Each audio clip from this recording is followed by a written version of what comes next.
that one should also be looked at as a focus area for corruption. If we look at people who leave their jackets in offices, or those who do not do as they are supposed to do, and those who refuse to be checked, like which we call impunity, you find some people are too big that you cannot talk about them. They do as they wish. To me, the issue of corruption needs to be dealt with looking at the institutional, legal, and policy framework that this country has. Okay. Yes. Actually, this corruption taking many forms, and it was broken down in this particular report, and you actually mentioned the issue of absenteeism in the classrooms. The other thing is bribery, diversion of funds, abuse of power, nepotism, exam malpractice. We've seen quite a number of teachers who have been put behind bars because of this particular vice, now that the students are actually undergoing their examinations. We've also seen hooliganism, selling of vacancies in secondary and tertiary institutions. Drug abuse as well is being put in the list, and other issues as well. But let's stick to what you said. Classroom absenteeism on the part of teachers. How best can this be tackled? Because we've been having this discussion, even in the health sector. You see medical personnel not coming to work on time. And if at all they come, they just, clock in, then go out, do their businesses during the day, then come in, to clock out. So how best can this be addressed? Now that even technology is not helping us, we've found a way of, going about the technology bit and being smart about it. Technology is helping, Mala. It's not really helping. We've seen it. We've seen it in the health sector. Some centers have been, the Ministry of Health actually put this, swiping in, swiping out kind of technology so that they can monitor who came to work and who didn't. I'll give you an example that we cannot have a report which proposes conventional means without any innovation in this century. And the IG ought to have known that there are institutions that have gone an extra mile of innovating, or there are institutions in the Ministry of Education which have gone a notch higher. For instance, Mengo SS, which is a stone throw from here, uses swiping, uses technology to curb those students that play truant or escape or do otherwise. And Mr. Kaziwe and parents of Mengo listening now know that technology is working there.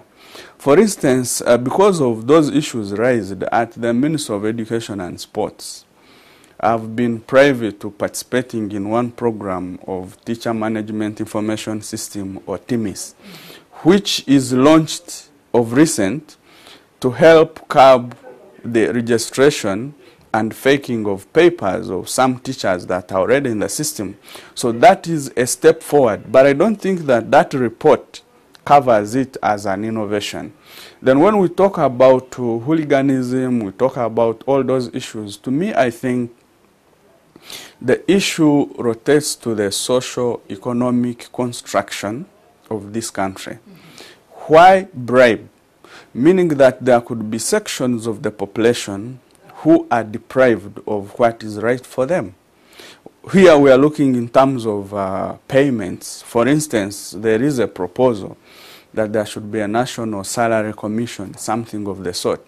But I know for sure that money paid, for instance, to the staff of KCCA at present is too much money for any teacher or for any education official to bear, because there is already a disparity. So we should have first things first, that if you are sorting bribery, if you are sorting deprivation, then have a flat, not flat, but a pay that resonates with people's qualifications, people's experience, and people's value addition, so that every year somebody realizes that I'm in the public service to offer service and not to steal from there.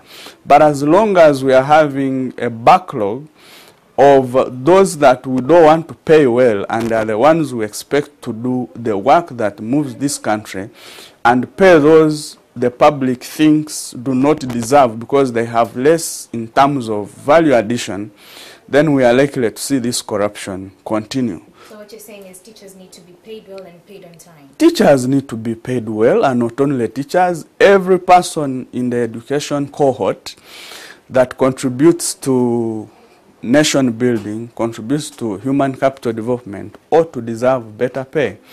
And you know that this corruption is largely also because of the education system that we have, a system that assesses only one domain of human being. That's another thing. Yes. And, today when you look at your papers, they grab your papers, in the Daily Monitor on page 5, the big story there is government to ethics exams in schools to promote morals. Now, students will be given 2 certificates, one for ethics and the other one for your performances on your subjects. So will this quickly address the issue? Is it something that will give us short-term solutions, or it's long-term? This is something that is being instilled in our, students, small babies. Once they grow, they will have these values. But the question has been, and this is not a new conversation, people are asking, if these are the teachers who are corrupt and they're the ones who are supposed to teach this ethics bit to our students, are we not being,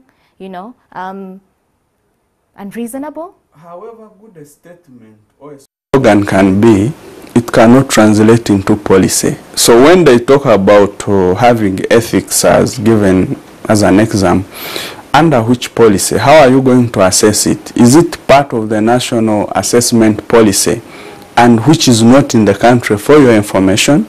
So for us to reinvent ourselves, we need to have a national assessment policy. That there are very many young people in schools that are ethically right from their homes, from the institutions where they are, but because of the contamination or the processes of the very system that they are embedded in, they end up not being of value. So we need to see that we are assessing the values, we're also assessing the skills, and we're also assessing holistically people's attitude. But that has to come in with a training system that we have. For instance, as we speak, the UNEB law or the UNEB Act has surpassed Cabinet. But when Cabinet was discussing and maybe pronouncing itself on some sections of that law, did it look at these issues we are discussing? For instance, the Directorate for Ethics and Integrity has been in existence and has the national ethical values, which by far are part of the curriculum. I think for me, the issue is not bringing new things that exist. The issue is to change the mode of how we operate and review ourselves honestly, and also check those who are not doing what they are supposed to do. Right. Yes. Okay. And still on the issue of corruption, and I will go to this particular report and the statistics. And what it says is 32% of the students actually were unable to clearly identify that corruption practices exist among themselves and in the schools. So pretty much what I think the government was saying is that it's important to enlighten these young people and get them to know, and also just equip them with skills on how they can be able to even identify forms and faces of corruption. For me, that again is not news to me. Okay. Because 10, 11 years ago, I was championing the ethics and integrity campaign in this country. I was establishing school ethics and integrity clubs in West Nile, in Bunyoro, in Teso, and some graduates who are listening to me now know went through my hands. This said, I think what we need to do is to ask these students to leave the value system. The whole thing is a conundrum that now people used to run to churches, but churches are no longer places of solace or convenience. They have also gotten to a level that they need to be queried. When we look at families, we are a country that has no proper policy that attaches importance to family. But also when we look at the issues regarding the general social, economic, and political structuring, we see that those who show cases of corruption at some extent glorified and not talked about. So this child will grow knowing that corruption is okay. Yeah. If somebody cheats, it's okay. If the marks are not genuine, that's okay. But there are some universities that if you are really caught cheating, that's the end of you. And don't you think that is what will help us in terms of just addressing this vice? Practically bringing some of these people to book just to act as an example. I agree with you, and government need to stop the act of benchmarking abroad or flying out. There are best practices here that universities can showcase for the country to improve. There are some individuals, some listening, that can be of great importance and contribution to solving this, but sometimes they are not reached or approached to offer solutions.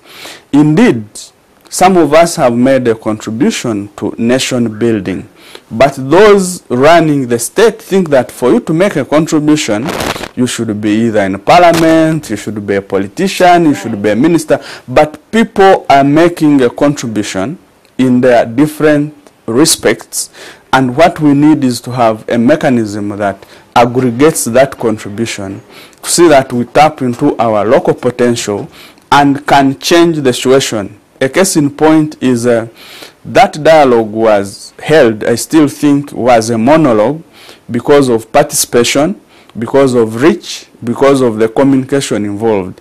If it was a real dialogue, then let them have a second phase dialogue so that the discussion increases, the catchment increases, and also issues that could help us to get solutions increase. Let me ask you a question, because every single, especially them that deal with issues to do with corruption, every single person was pointing to the teachers.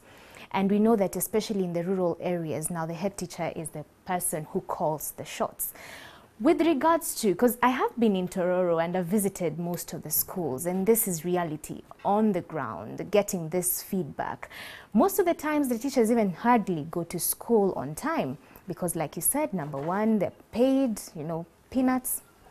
And if they're paid, this money doesn't come on time. And then it's become a culture of impunity where it's acceptable for the teachers to come in class late. So students come to school, no teacher is there, because why? The teacher has prioritized to go till in the farm before they come to school. So who do we solely give that role of monitoring these particular teachers and ensuring that they actually deliver quality to the schools? I think there is a saying that you reap what you sow, and if you pay peanuts, you expect monkeys. But also there is a discussion that proponents of this debate do not agree to, that you see corruption is not after paying people little money or less money, which to me I disagree to. If we really want to fight impunity, we should have a reward and sanction system that checks those who are doing good. They are rewarded and shown as examples to the rest. But if there are those that are vehemently not following line, then we should sanction them and have the instruments at all levels work against them. For instance, there are ministries I have visited, where they rank in terms of performance, that for this quarter, this is the performance. There are ministries I have visited where you find they have projected individuals as best performer of this year, of this quarter. But you ask, what were the parameters of putting that best performer? Was it consultative? Was it participatory? Was it appreciated by all? So if we adapt such systems, you find that even those that are low performers will be striving to perform better because there is already a system that improves them. And also this blame game, like the report shouldn't come to blame, that you see this is the sector which is very corrupt, but I would ask in that report, what are the proposals put forward for improvement in the immediate time frame, in the mid-term, but also long-term, because fighting corruption is not an event, it is a process. It is a process. Yes. And many say that we need to have that particular conversation of not just the teachers to be taught in, not just the students to be taught in ethics, but also the teachers really need it. But someone would say, Okay, fine. If it all boils down to how they're paid and, you know, the amount of money and the frequency and also if they're paid on time or not, then really we'll never fight the issue of corruption, because they say human beings are never satisfied. The more you get, the more you want. So how best can we solve that, especially with teachers? You know, not focusing on the pay, but other solutions as well. I want to say that focusing on teachers is missing the point. We should focus on training institutions. Okay. We should Where focus the come from, because you cannot give what you don't have. Right. We should focus on teacher trainers, focus on institutions. Are they well equipped? Do they have competent human resource that we want to see deliver products that we want to fetch from these teachers? But we should also focus on continuous professional development that is structured on what we want to deliver. For instance, we need to find out what is the curriculum or programs that universities are teaching. For instance, I know that Uganda Matters University should be the champion on ethics education, because there are some doctors I've talked to that teach that. We need to see whether that conversation is the same in other universities, but also twinning or working together. If there is, for instance, Uganda Matters University, it should be collaborating with PTCs and NTCs around to see that these student teachers benefit.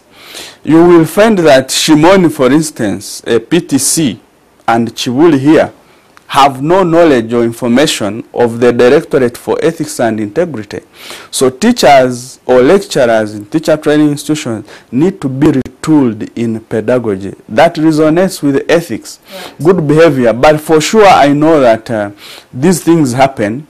What the departure point is the practice and the way how government is being perceived. Because if everybody thinks that everybody is corrupt, then what should we do? I remember one time, one Ugandan was proposing that among the rights, there should be a right to corruption, which was very funny. So we need to fight so hard so that our young people are redeemed, because some of us who are a bit of age, we might not do much. But the focus should be on preventive, educative, transformative, and that comes with a mode of assessment we are going to use to see that boys and girls who are morally upright are assessed, supported, and given a certificate by UNEB that these are the people of moral standing. Then you know that those are the leaders we are going to groom. Right. Yes, to me that is an issue we need to focus on. And over and above recognizing, of course,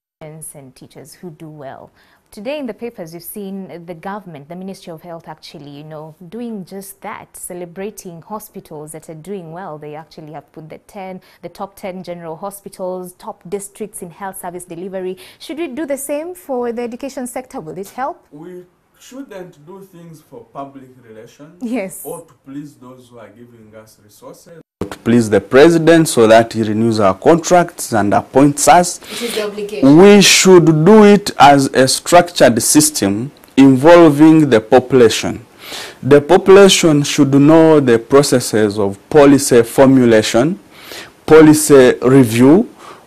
Do you think people in those areas, the Muntu-Wewansi, are able to agree that those are the best hospitals? It could be a yes or no because of the level of involvement. To me, I think we need to put this discussion to the local person. Because if you went to a school and asked parents why teachers are consistently absent from classrooms, so are head teachers, then my solution would be that make these pupils, the very students in that school, to check the absenteeism. They should be able to ask, teacher, today you are supposed to teach us social studies or what geography. Happened? You didn't come. Right. What happened? So that this child is able to report home that, mommy, do you know, today the teacher never came. So what you're saying is that there has to be that chain of accountability. Exactly. So if the students are actually silenced, because most will be told, don't try to even think of reporting me. So at least they are safe. There are safe spaces in their homes. They can pass on that information to their parents, and so the parents can take it up with the management of the school. No parent prepares his or her daughter to go to school to find no teacher. Every parent, if he or she got a report that the teacher was not there, would bother to ask why. A whole week you are not studying, then this parent can ask the question. So the solution, therefore, is not in doing the usual thing, but is to invest in these children to be able to report, monitor, and curtail absenteeism. And if that is the case, then we have to change our education system. We have to have clear records, because if you want to fight corruption, you have to be first local. You have to use the local means available. You need to have real-time data. This research will come in as a secondary point when data we want is already available. To me, that is what works. Okay. Yeah. All right. And of course, you can't finish up conversation to do with corruption in education without dealing with the issue of corruption nationwide. We know there's institutional decay. How best can that be addressed? It's been an issue that has been, hitting the headlines left, right, center, but it seems like no one is coming up with tangible solutions. Institutional reconstruction. Put money where it's supposed to be. Fund those entities that mitigate corruption before it escalates. Make sure that all local governments are fully staffed, that there are no gaps of people not acting because they are not confirmed. Right. And let people not act for 6 months, a year, 2 years. It demotivates them because you create room for longer hands. But you also need to ask yourself, do we still need the corruption fighters who are not resourced? Is like going to save a drowning person. You have no life jacket. Yes, you are a swimmer, but the waters can be terrible. So you have to be properly armed in terms of knowledge, that is training. You have to be armed in terms of resourcing.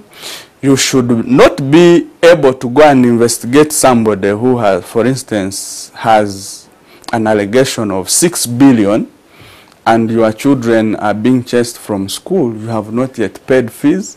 Maybe you have shortages. So if the other person gives you a bail, you know that both of you are humans and none is not human. So government has to look at how prepared it is in this fight, and also to review this zero tolerance. To me, it sounds interesting.